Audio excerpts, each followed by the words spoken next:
Hello Thistledown gang, welcome to this drawing video. I haven't made one of these for quite some time, but during the small summer edition of our local RPG convention I had the time and nerves to actually film what I was doing while hanging out with some really lovely people who exactly know who they are, if they happen to watch this video. So this isn't just a drawing video, it's also one of those draw it again things that I keep seeing with other people and that I think are really cool. I've had that picture on the left in my portfolio folder for ages because for some reason I couldn't bring myself to throw it out. I still kind of like the overall aesthetic of the character there, and so I thought, hey, I could just overhaul it and draw it again, just to see how my style and my skills have evolved over the last decade. And by decade I mean that I in fact drew this 10 years ago. It was the second picture I ever uploaded on DeviantArt, which I since have stopped using quite a while ago. And well, it's actually been 12 years now. I originally uploaded this under the name Cobweb Goblin in June 2007. The description was all kinds of, well, it wasn't really horrible, but I was an edgy 17-year-old and it kind of shows. I guess I can still congratulate my edgy 17-year-old self for coming up with something that doesn't look that terrible and that I only cringed a tiny bit at the caption. So, what are we looking at here?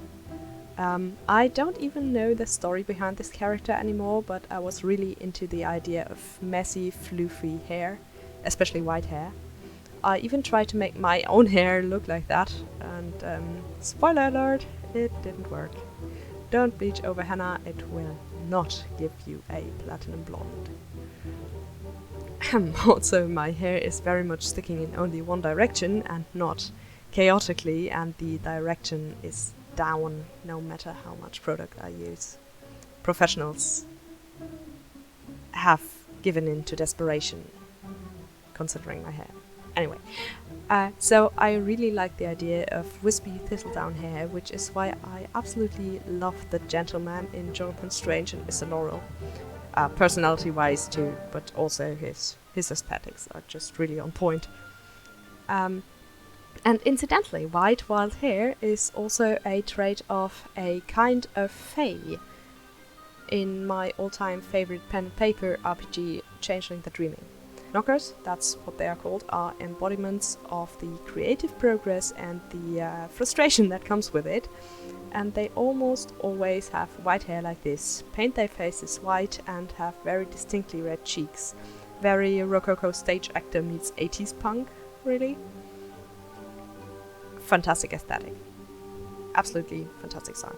I don't think it comes as a surprise when I say that I identify with this kind of way a lot.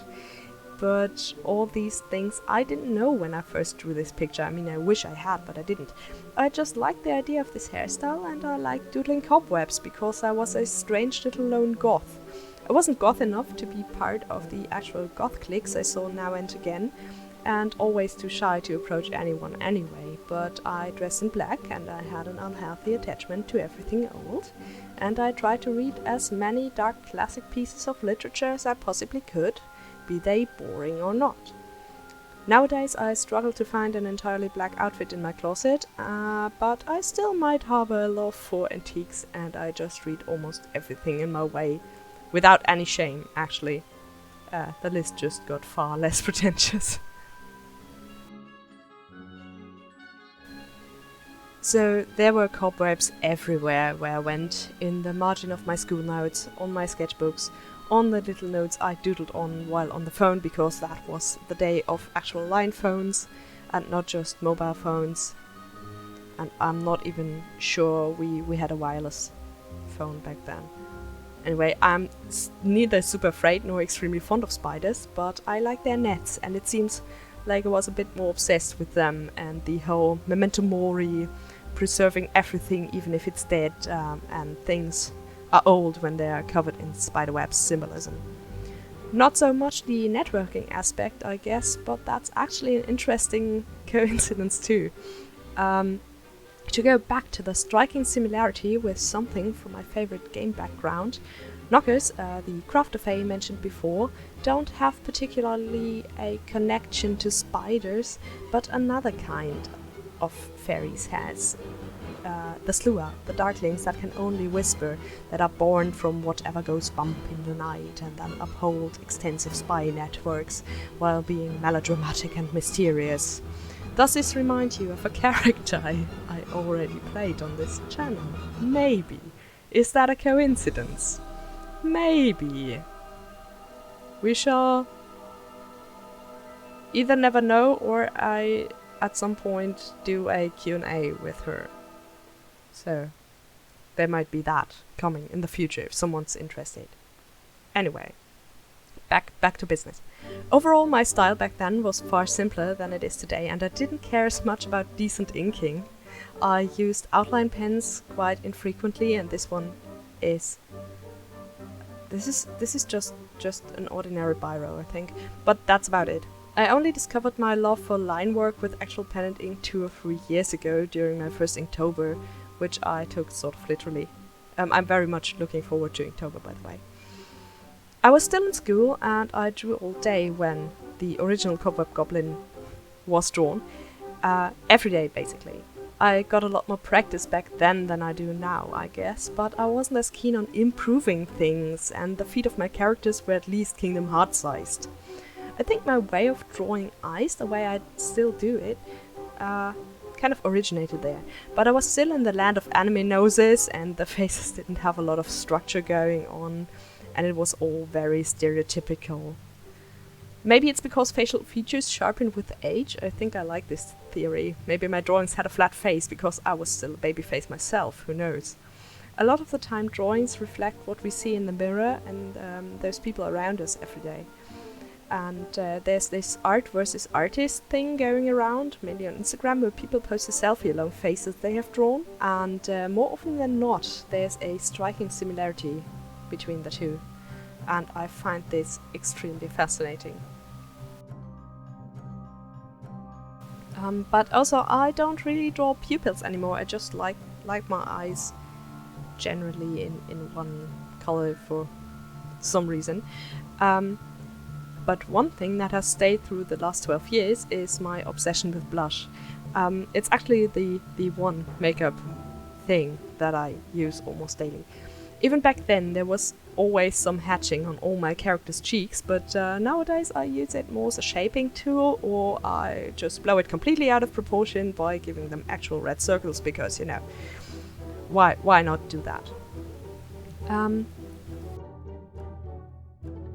I decided to color the redraw because I just this is just how I evolved. I color things now, and not just haphazardly, but actually I put in effort. I still knew that the hair was supposed to be white and that the character was very pale, and I remember one of my favorite colors being a bluish moldy green at some point around that age, but it might as well have been around 14 instead, so I wanted to incorporate that in the background.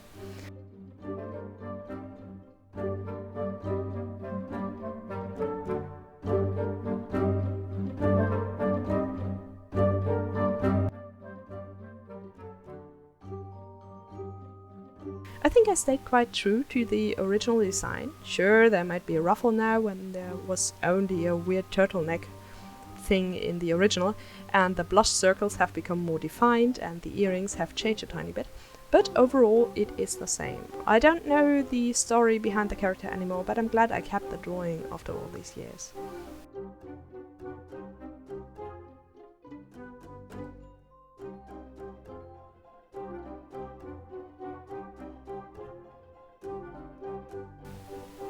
Thank you for watching me draw and listening to my rambling. You actually brought that on yourself. There was a poll on Instagram in my stories. If you liked it, consider a thumbs up and maybe subscribe if you haven't yet, and that would mean a lot to me.